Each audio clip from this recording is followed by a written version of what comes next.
Good morning. It is a beautiful Oklahoma sunrise. Our waters are flooded, so I found us a nice little flooded spot. Thank you for being with me. I appreciate you. We are on chapter 12, How We Distort Each Other's Meaning.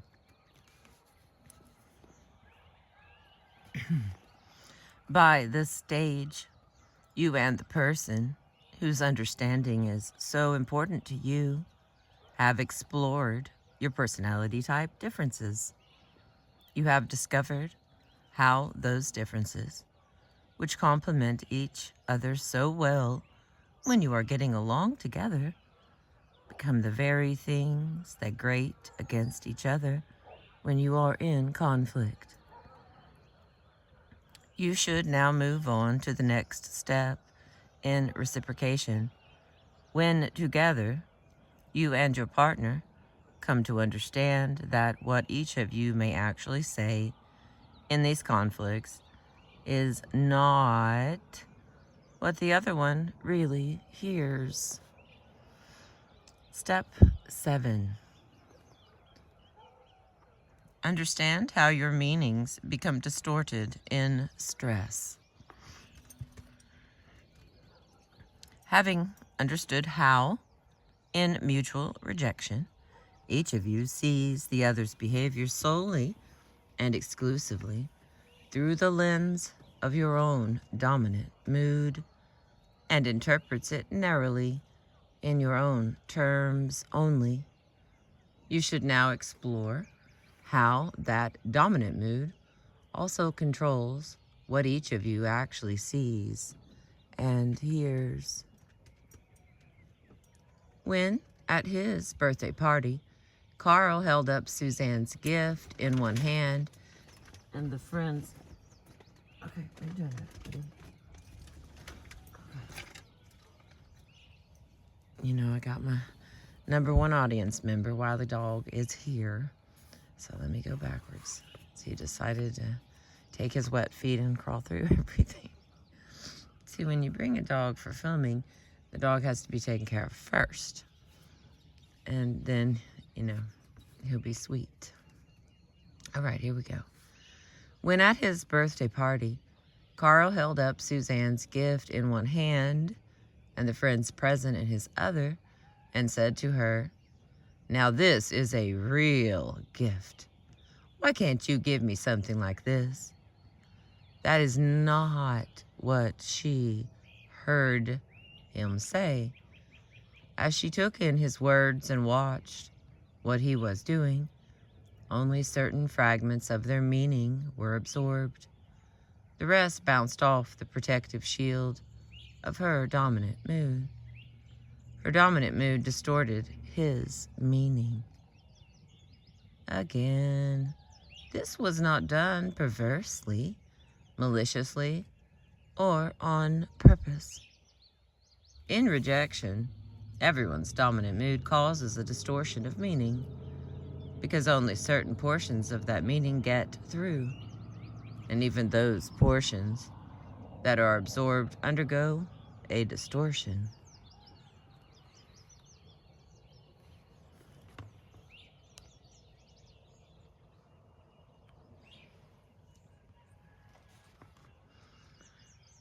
As we have seen, a person's meaning is communicated through a combination of verbal, which is voice, and non-verbal, which is body, language.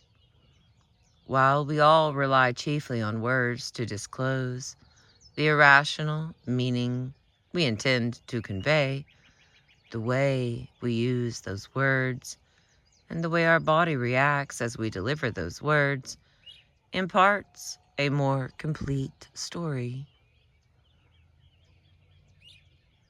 The complete story involves how we think and feel about what we are actually saying. Our full meaning has both a rational and an emotional content.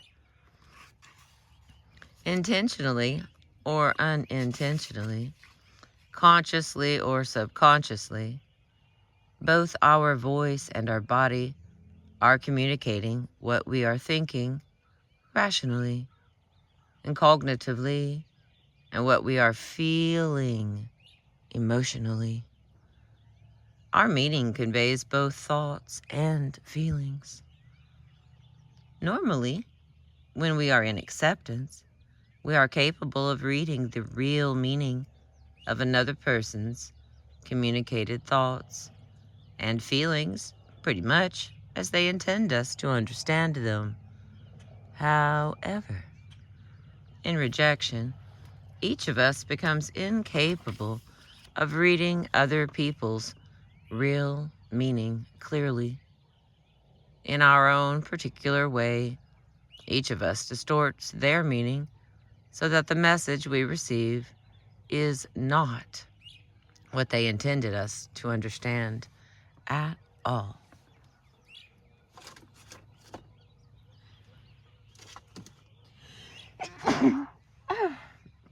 Excuse me, Lord. Excuse me. Okay, the next little part. But I didn't mean that. What happens in rejection? Oh, hi, big fish.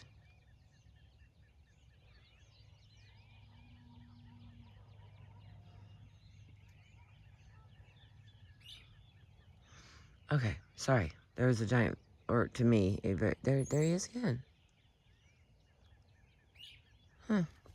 I'm at the edge of a boat ramp, as in, the top of the boat ramp, because the water's really high. And so the catfish are coming up and taking a little peek at me. Okay, back to not the center of the universe. Okay, but I didn't mean that. What happens in rejection? In rejection, as people withdraw into their core personality, their dominant mood acts as an almost impenetrable self-protective shield. Just about everything you say to them will be deflected off this shield through the use of the moods of rejection, anger, depression, bargaining, and denial. Nothing you say or do is viewed objectively. Everything is interpreted subjectively in their terms. Only certain fragments of what you are saying manage to penetrate, and even these become greatly distorted by their dominant mood. And the next. I think I know what you mean. What happens in acceptance? In acceptance, as there is no threat and therefore no need to fight or flee, people allow their filter to soften their dominant mood, rendering it more receptive. Because their filter is making their dominant mood more tolerantly accessible, much more of what you are saying can actually penetrate the shield, suffering only slight distortions. They are more receptive to your real meaning.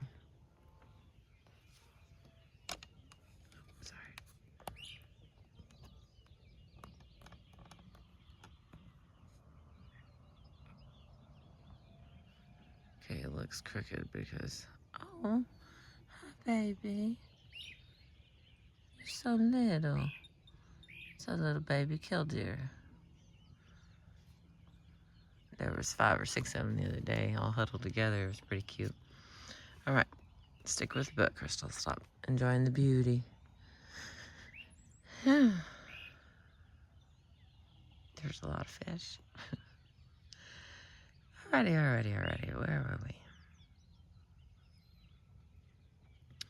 However, even in acceptance, that part of your meaning which does not get through to them is still slightly distorted.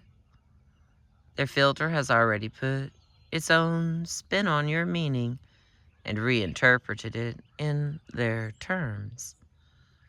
The spin that each personality type puts on your meaning depends on their general view of the world and their particular view of you and your behavior. The following section explains the particular spin different personality types put on the meaning of what they see and hear, subtly changing its meaning even when they are in acceptance, and how they deflect almost everything they see and hear when they are in rejection.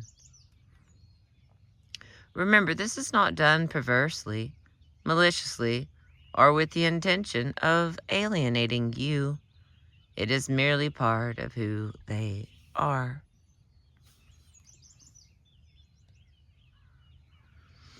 All right, the feeler. Dominant mood is bargaining, the filter is conciliation, and the trigger is fair or unfair. Provided you satisfy the feeler's conciliation belief that you are being fair and even-handed, trying to bond, willing to trust, and continue to speak to them in terms of feelings, they will understand your meaning as clearly as is possible for them. However, if you set off their unfair trigger and send them into rejection, the only thing that gets through to them is their interpretation of the emotional intention behind your words and actions. Only their feeling receptors are on sharp alert.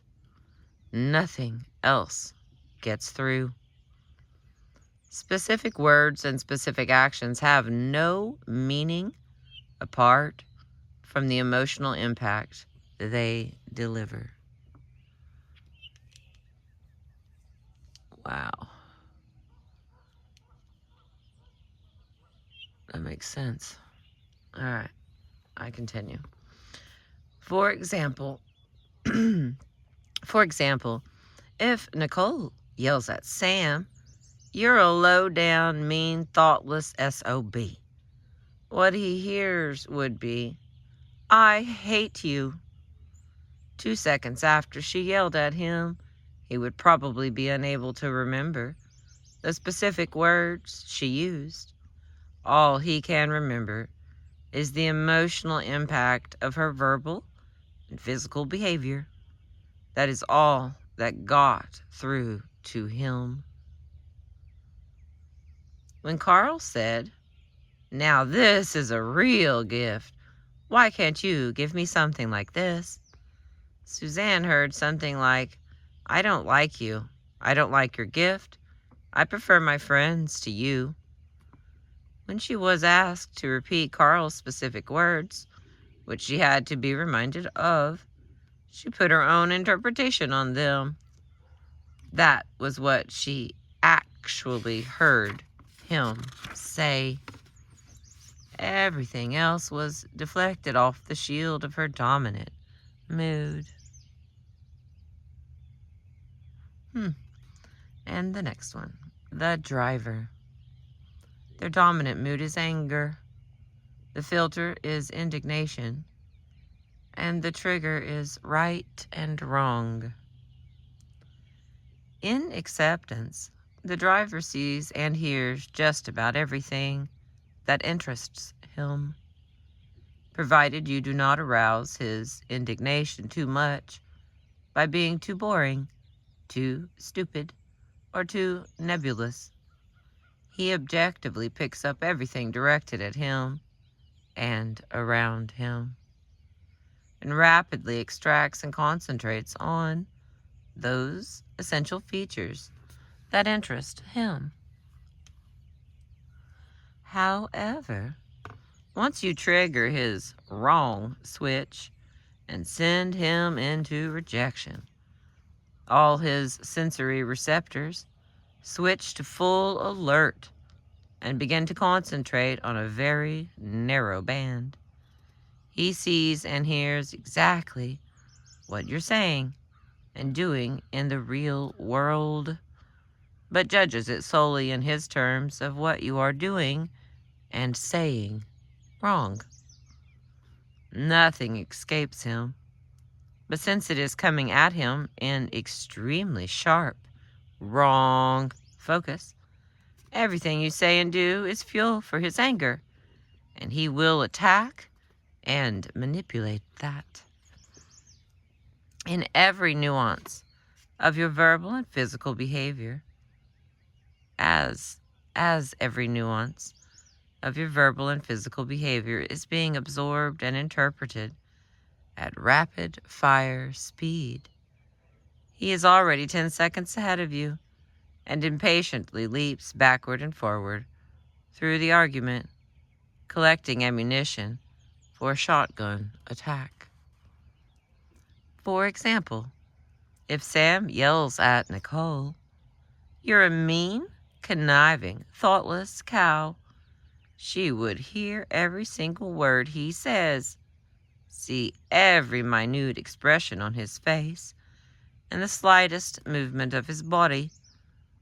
Although she misses none of his reasoning and emotional meaning, she interprets it solely in terms of what he is saying and doing wrong. Before he has even had time to draw a breath, she will probably be extravagantly attacking anything and everything he is, has been, or will be thinking and feeling about their argument. And the next one, the analyzer. This one's pretty short. And the dominant mood is denial. Their filter is dismissal. And they're triggered by rational and irrational. In acceptance, the analyzer sees and hears those things that make sense and can be used to best advantage. She simply dismisses without showing any interest in them whatsoever. Those things that to her mind do not make rational sense. However, once you set off her irrational trigger and send her into rejection, her denial shields falls firmly into place. Only those words that make rational sense and mean something can be analyzed and weighed, penetrate. Everything else simply bounces off the shield. She denies the impact of anything that is not presented to her in this way. All right, hang on. I was messing with the dog window. I'm going to read that again. Okay, hang on. However, once you set off her irrational trigger and send her into rejection, her denial shield falls firmly into place. Only those words that make rational sense and mean something that can be analyzed and weighed penetrate. Everything else simply bounces off the shield. She disciplines and controls herself to hear only verbal, rational, sequentially delivered, concrete facts. She denies the impact of anything that is not presented to her in this way. Suzanne's reaction to Carl's words set off his irrational trigger and threw him into rejection. In rejection, he denied the fact that his words could possibly have had an adverse effect on her. Suzanne's emotional reaction simply bounced off his denial shield It made no rational sense, so it did not penetrate. And the last one here, the elitist. Their dominant mood is depression. Their filter is exclusiveness. And the trigger is appropriate and inappropriate. In acceptance, the elitist stands back from, but still takes in everything that is said and done.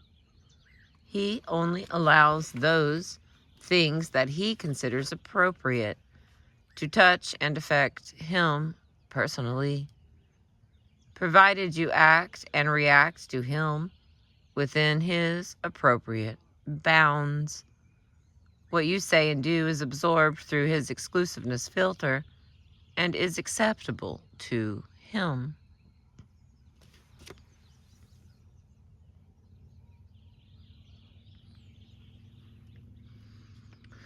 However, once his inappropriate trigger has been tripped and he moves into rejection, he may withdraw behind the dominant mood shield of either the feeler, the driver, or the analyzer.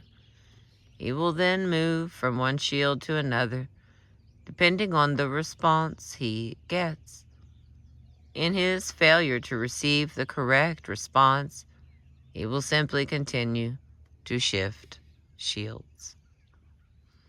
As the elitist absorbs both verbal and physical and emotional and rational information, the same way as the feeler, the driver, and the analyzer, but in alternating sequences, he lags about 15 seconds behind you as he reviews and sorts out what he has seen and heard. He is alternatingly attacking and defending. This frequently causes confusion, and then he lapses into depression.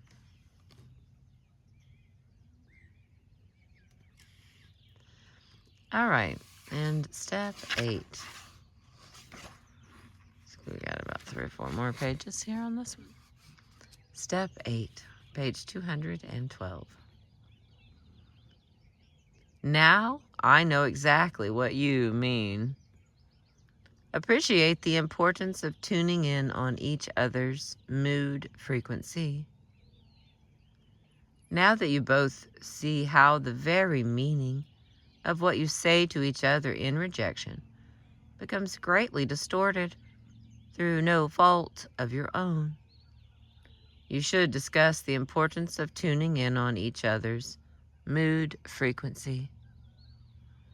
Given that only certain specific portions of what you say to each other actually penetrate each of your dominant mood shields, it stands to reason that if each of you communicates all, or at least most, of your meaning in terms of those specific portions, all, or most, of what you say to each other will get through. You will lessen the distortion effect on your meaning. You will no longer be two people who constantly have their wires of communication crossed, each hearing some garbled version of what is being said, and erroneously assuming that what you hear in your own terms is what the other person is actually saying and really means. You will be two people who genuinely want to get through to each other, each as sincerely intent on understanding the other person as you are on being understood yourself. Discuss together how you can make the lines of communication between you as open, sharp, and crystal clear as possible. Since your partner is not yet familiar with the techniques for tuning in on your mood frequency, we suggest that you first talk about their mood frequency exclusively, leaving your own till later. Got a little see pages 150 through 155. Okay, fine. We'll go look at it since I have the book. 150 to 155. What was it?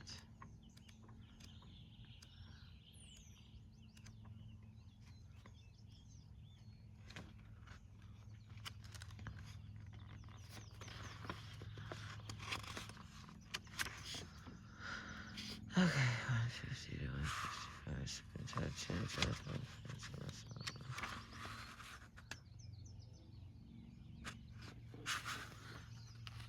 I'm gonna mess this up, but we're gonna try. See if I can get that in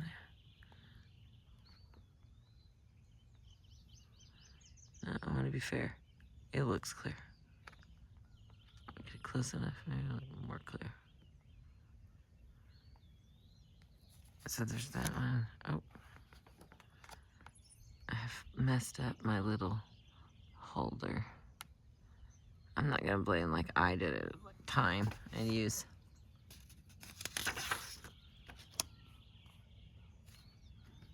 Okay, there's one, and here's the other one.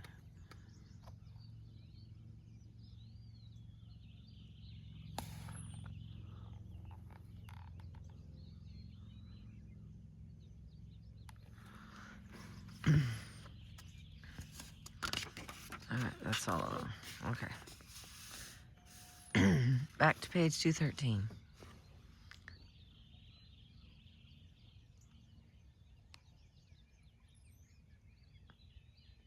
There we go. Outline how you have been using their mood frequency. They will undoubtedly have realized by now that you have been approaching them differently from the way you usually do. Or at very least, like the child who one day abruptly comes out of adolescence to discover with surprise that his parents seem suddenly to have become far more intelligent and understanding than they have been for the last 7 or 8 years. They will regard you with a new respect. Go over the techniques for tuning in on each other's mood frequency, which you have been using point by point, encouraging them to offer suggestions that may vary any of these rules to better satisfy their particular needs. Listen carefully to what they tell you, and pay particular attention to any suggestion that may come out in an evasive, faltering, or roundabout way.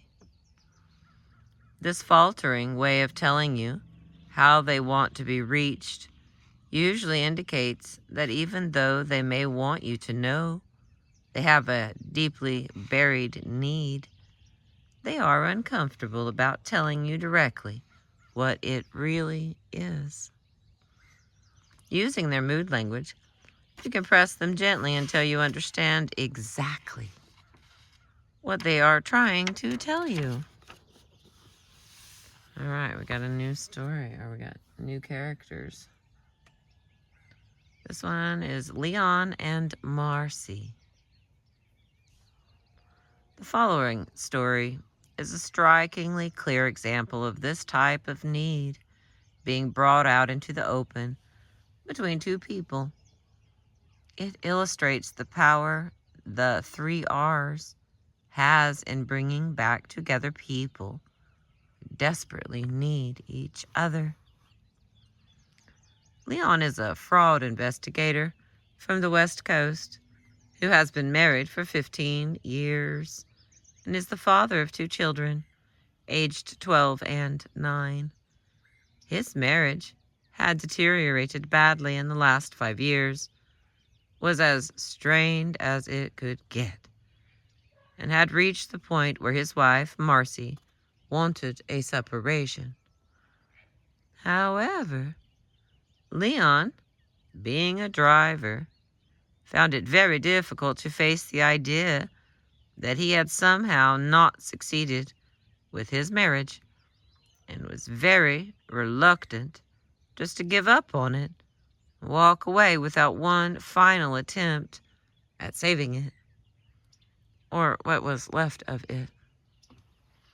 As a fraud investigator for an insurance company, Leon had attended several of Glenn Foster's seminars on crime-related interview methods and had a high regard for their practical usefulness.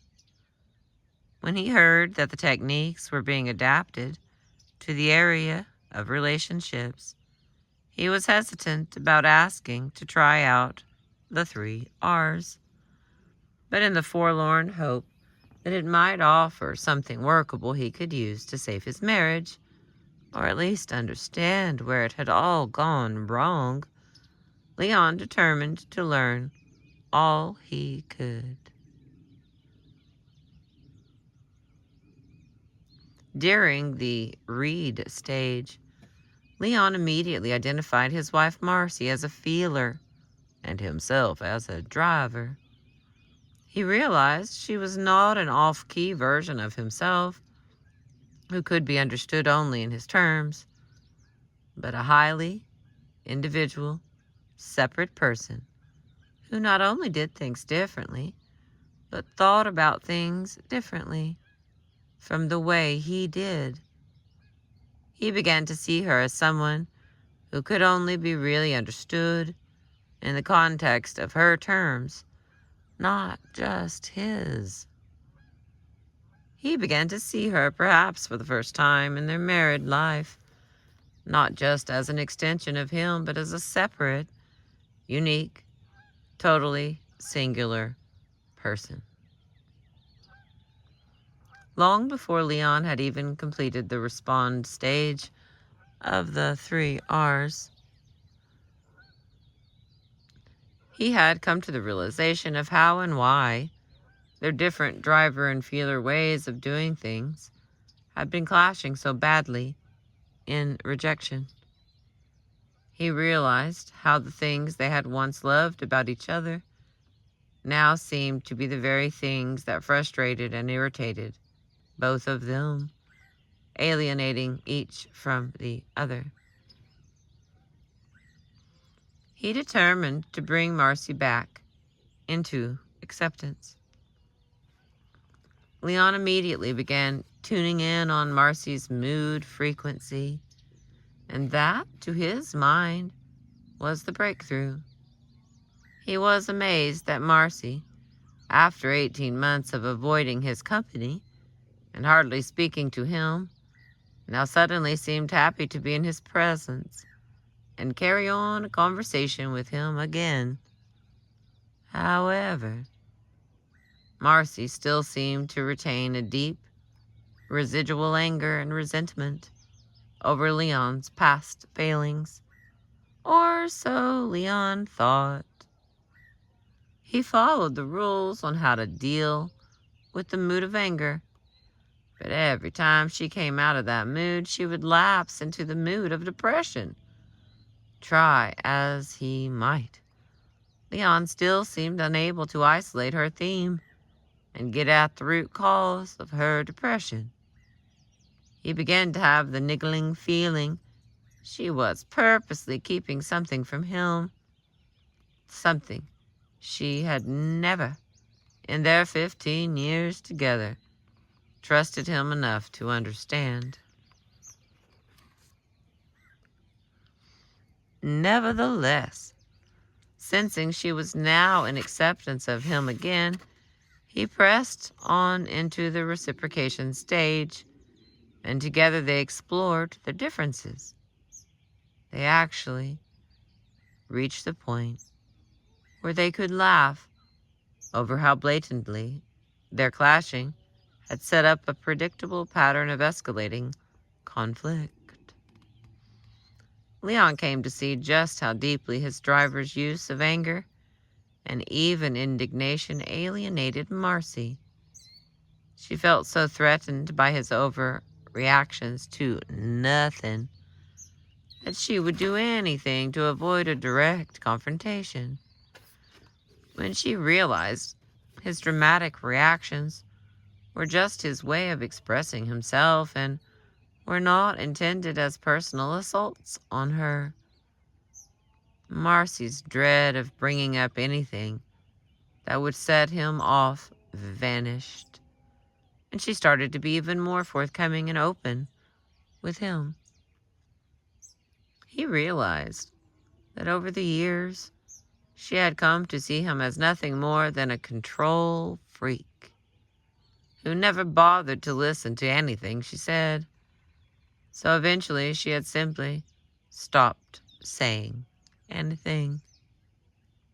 Now that he was actually listening to what she said and not interrupting or hurrying her to finish up, he realized that what she wanted to say in her own way was just as important as what he wanted to say. And he realized for the first time that her ideas were at least as mature, carefully considered, and right as his own. Hi, baby. Hi, little sweet thing. Oh, we're gonna lay down. Let me read to you.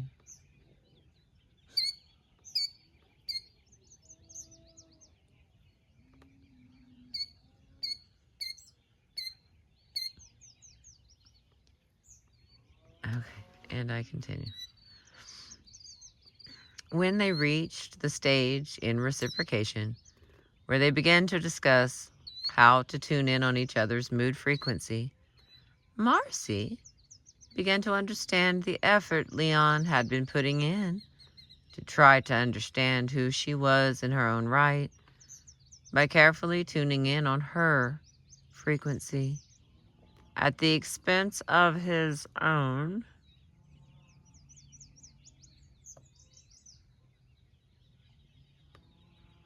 And she finally believed that he loved and appreciated her for who she was.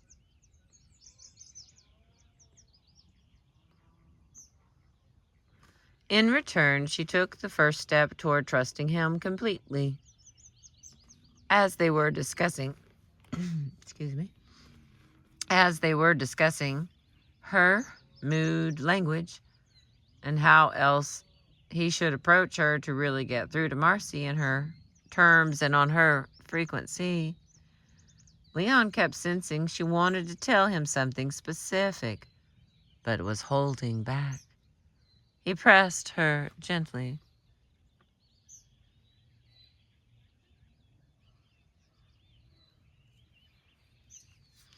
Suddenly, it all came out in a rush. She had been repeatedly touched as a child and had never told a living soul. In the last 5 years, she had been unable to cope with the shame of her secret, and her life began falling apart.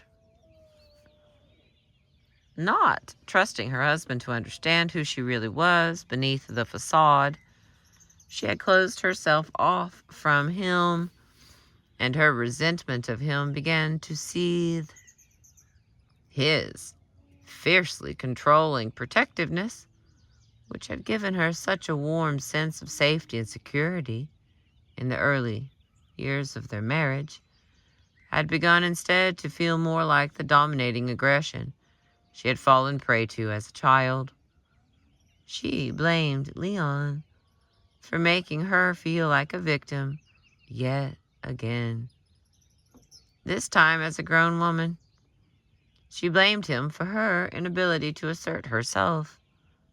She blamed him for making her deal with her misery in isolation. She felt lost, lonely, and desperately alone in her marriage. Wait a minute. She felt lost, lonely, and desperately alone in her marriage. Finally, after weeks of slowly nurturing her trust, Leon had brought her to a point where Marcy believed he loved her for who she really was. She felt that if she did reveal her secret, he would not only not reject her, but would even be able to understand her pain in her terms.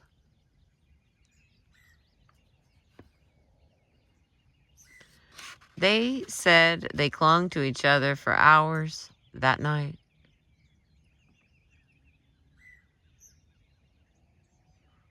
The intense loneliness each of them had been feeling vanished. It was replaced by a profound sense of shared need and trust.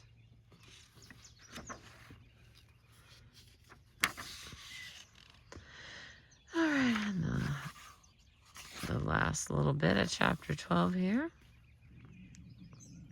I can hear my stomach growling, so I don't know if you can.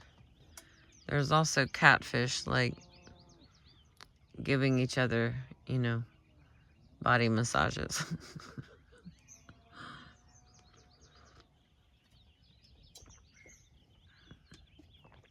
And making little homes together. After all, it is spring.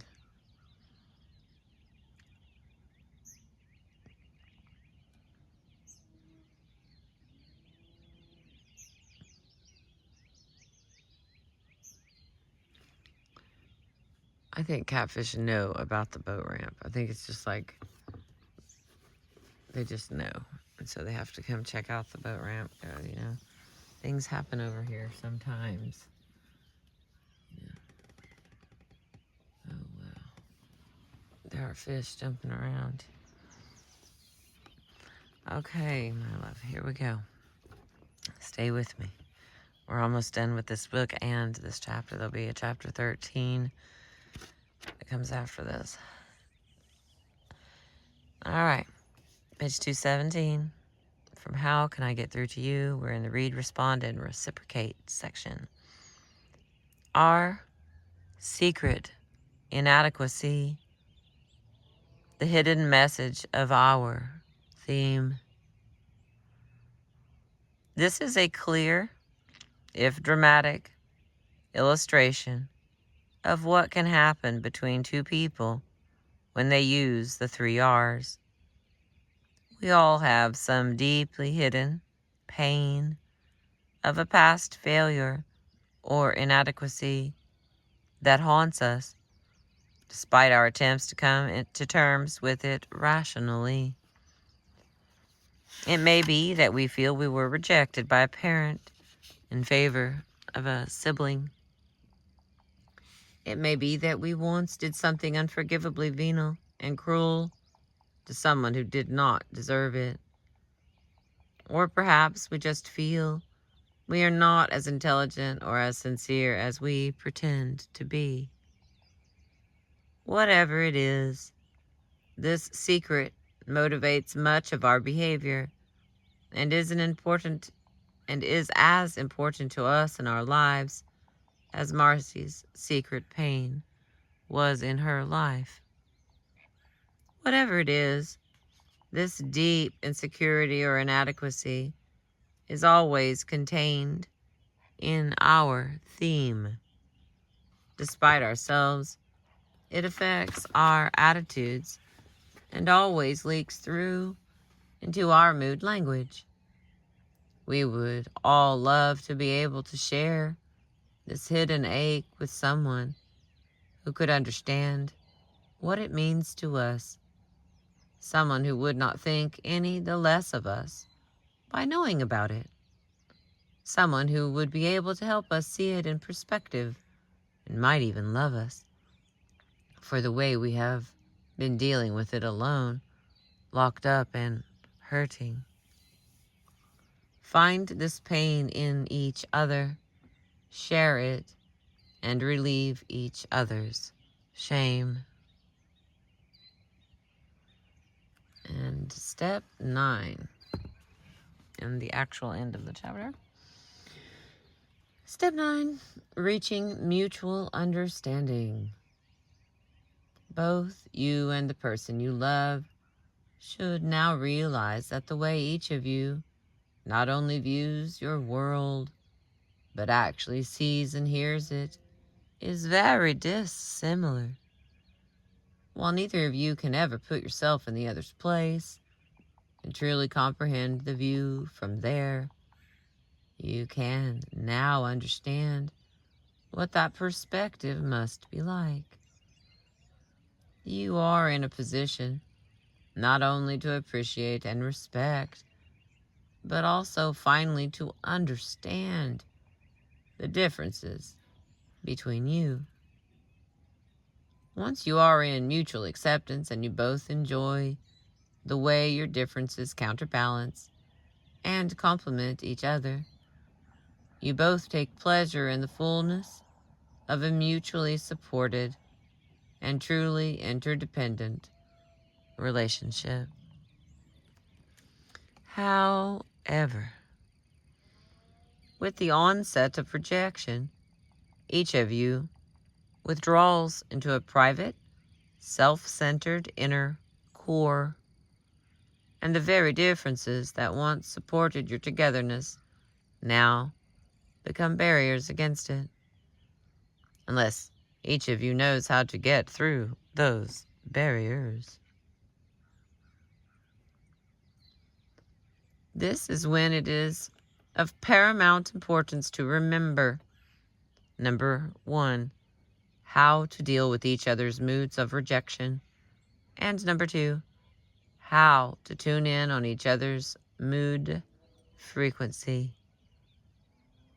When you have both reached this point in reciprocation, you have already reached mutual understanding, which is the whole goal of the 3 R's. All right, we got a little box over here I'm going to read to you. I'm going to put it up so we can... I don't know, the sun in my eyes doesn't tell me much, y'all. Remember to like and subscribe. Pretty please. All right, the final paragraph of chapter 12. The 3 whites of the eyes. The eyes are said to be the windows of the soul. In one extreme case, they are, very clearly. The eyes of a person in great spiritual distress or torment will often display an unnatural rim of white between the lower lid and the iris, so that their eyes, when looking directly ahead, will have white showing not only on either side of the iris, but also below it. President John F. Kennedy displayed this phenomenon clearly during his televised address to the nation in October of 1962, at the height of global tension over the Cuban Missile Crisis. Although the strain on his face and in his voice told of the immense political and diplomatic pressure he was under to resolve the crisis in the West's favor, the 3 whites of his eyes revealed the terrible moral and spiritual angst he was enduring personally at the thought of being responsible for a possible nuclear holocaust. When the crisis was over, Kennedy's eyes resumed their normal appearance. The convicted 1960s California murderer and cult leader, Charles Manson, is so emotionally and spiritually disturbed, he displays the 3 whites of his eyes permanently. Although there are a few medical conditions, for example, hyperthyroidism, that cause this effect, it is generally only seen in someone who is highly stressed and who is attempting to cope with some terrible mental and emotional struggle. If, during the stress of a difficult period in a relationship, your partner suddenly begins to show 3 whites in their eyes, forget your own problems. Your partner requires all the sympathetic understanding that you are capable of offering. I thought that one was kind of neat. All right, I've been reading How Can I Get Through to You by D. Lynn Foster and Mary Marshall. And chapter 13 is titled Differences, the Most Valuable Assets of Any Relationship. And it looks like it is about 10 pages. So in a perfect world, I will get it read to you pretty quickly. Over here on this one, so there. I must have not added it to the other thing. Oh my lord, that's really long. What did I read last time? Bargaining.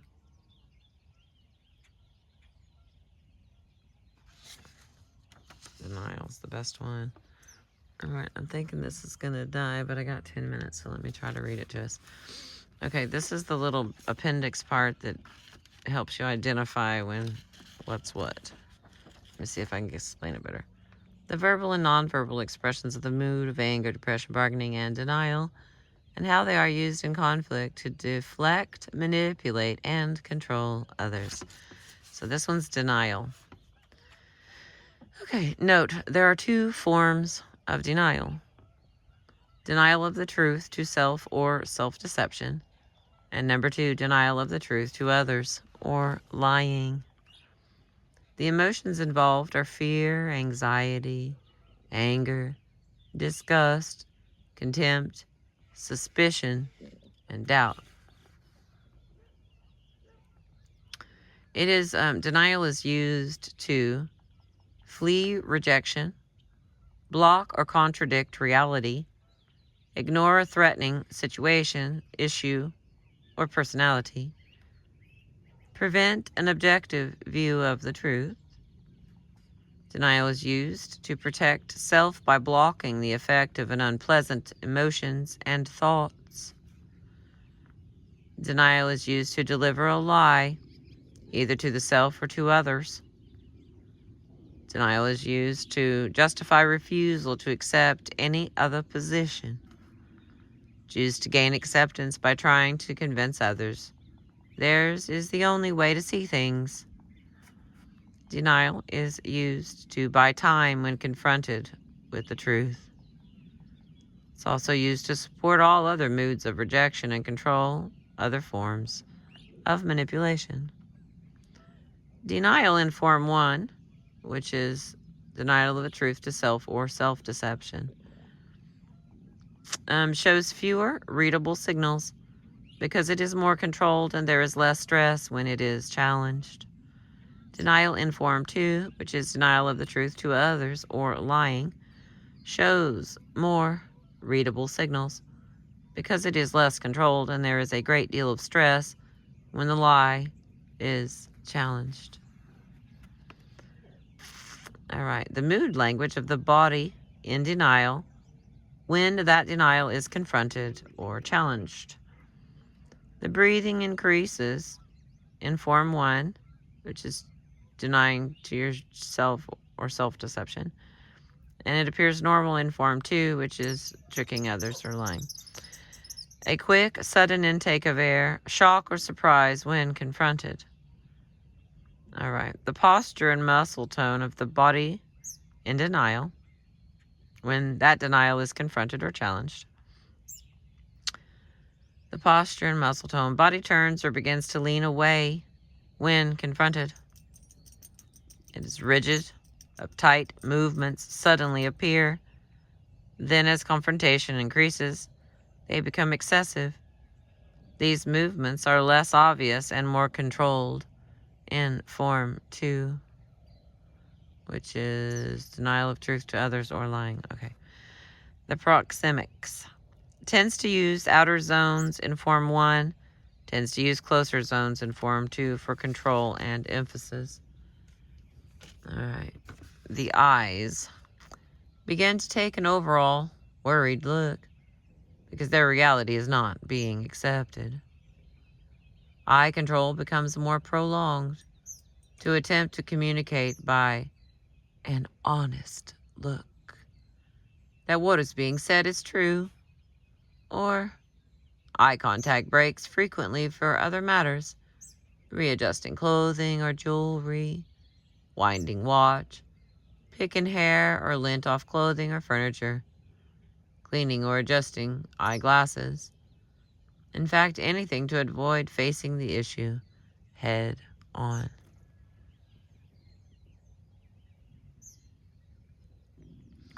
Pupils constrict.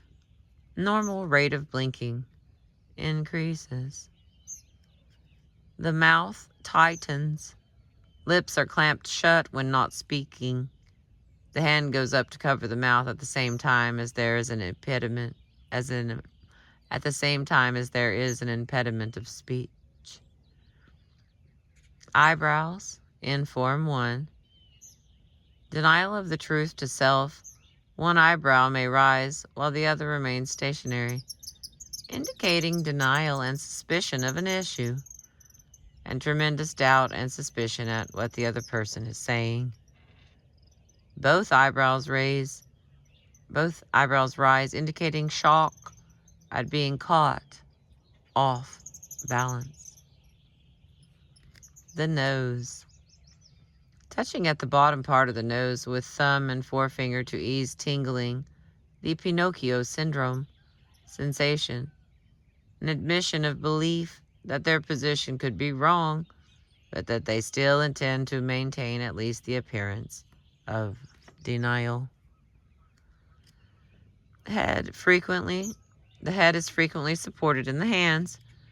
Touching at the face increases, especially in an area between the roots of the lower teeth and the center of the nose, with concentrations on the side of the mouth. Arms, they come in close to the body for protection of the torso. Hands. One hand may be thrown away from the body to dismiss an idea, concept, or question, which is normally seen in Form 1, where it's self or self-deception. One or both hands, palms upward, raised toward the ceiling or sky to harden up and emphasize a point they themselves do not believe in, often accompanied by exhalation of a deep breath as both an indication of contempt and a stalling tactic. The legs. They start crossing and uncrossing when confronted in Form 1 to stall, to buy time, and to dissipate built-up energy. One leg stretched out straight in front of the other when sitting. All right, and this last little part here. All right, my phone is threatening me, and we're gonna try. The mood language of the voice in denial, when that denial is confronted or challenged. Speech, mannerisms. Speech disturbances appear. Slurring of words, when their thought line is not well prepared in Form 1. Stuttering and stammering. Use of and grunts and sounds from lips that are not words. They're used to stall and buy time to think in both forms. Suddenly dropping of suffixes on words like ly, ing, or ed. The language fluency begins to break down when the denial is confronted or challenged. Sudden correction of a sentence without prompting, and repetition of the information in this sentence several times when they feel they have said too much or too little.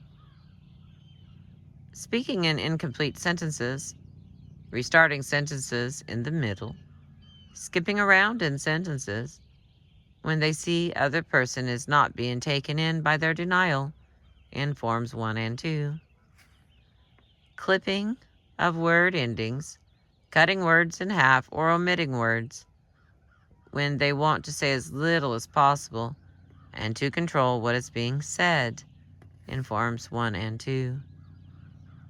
Pronoun shifting from singular to plural, plural to singular, when in high stress in both Forms 1 and 2. All right, the mood language of the voice in denial when that denial is confronted or challenged. Mental blocks begin to appear. Sudden inability to recall things. I can't remember. I don't think so. Not that I can think of. Not that I can totally recall. as selective recall gives them time to get their story, their alibi straight. And initial confrontation in Forms 1 and 2. All right. The vocabulary suddenly expands, and certain words and expressions start being used. Vocabulary range expands to include use of words, phrases, sentences, or quotations that they normally do not use to make their version of the truth more believable in Form 2. Words like really, well, generally, usually, almost, hardly, hardly ever start being used for the first time to equivocate their denial. Expressions they actually mean the opposite of begin to be used to tell the truth, to be 100% honest, truthfully speaking, talking openly, being straightforward, to open up. Frankly, those are used in Form 2. Oaths or requests that drastic things happen to loved ones or themselves begin to be expressed. May God strike me dead, to prove their point. Third person words begin to appear. Others.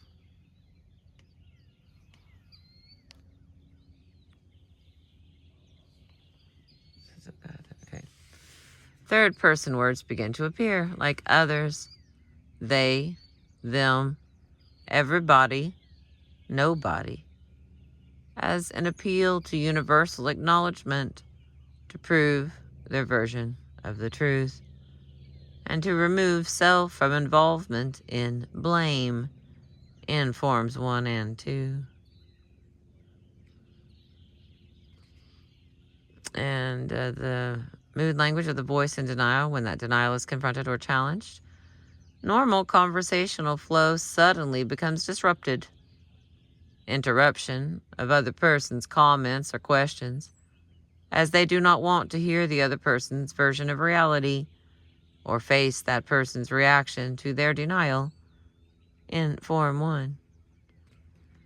Restating of questions put to them, answering of a question with another question, rewording of the question put to them and asking it of the other person, pretending the question was not understood, asking for the question to be repeated, to stall and buy time, in both Forms 1 and 2. Okay, the rate. Slowed when weighing content in Forms 1 and 2. In Form 2, speeded up at point when rehearsed and well thought out lie is reached, to get all the information out. The volume goes up slightly in Form 1 and down slightly in Form 2. The pitch is up in protest. It's more so when you're lying to yourself than when you're lying to other people. What is said? Anything that will convince the other person they have no reason to lie, either to self or others. Proclamations of honesty, integrity, frankness, religiousness begin to be made. A great deal of information about what they have not done or are not going to do is divulged voluntarily. Disparaging remarks about others become frequent.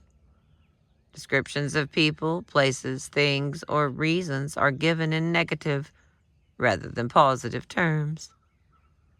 Anything being discussed becomes more and more based in emotionality rather than factual reasoning.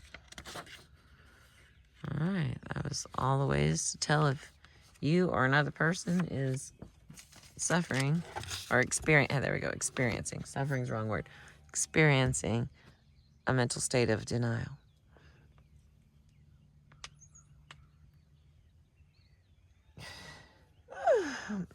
thank you for being with me again for another Oklahoma sunrise. I appreciate you.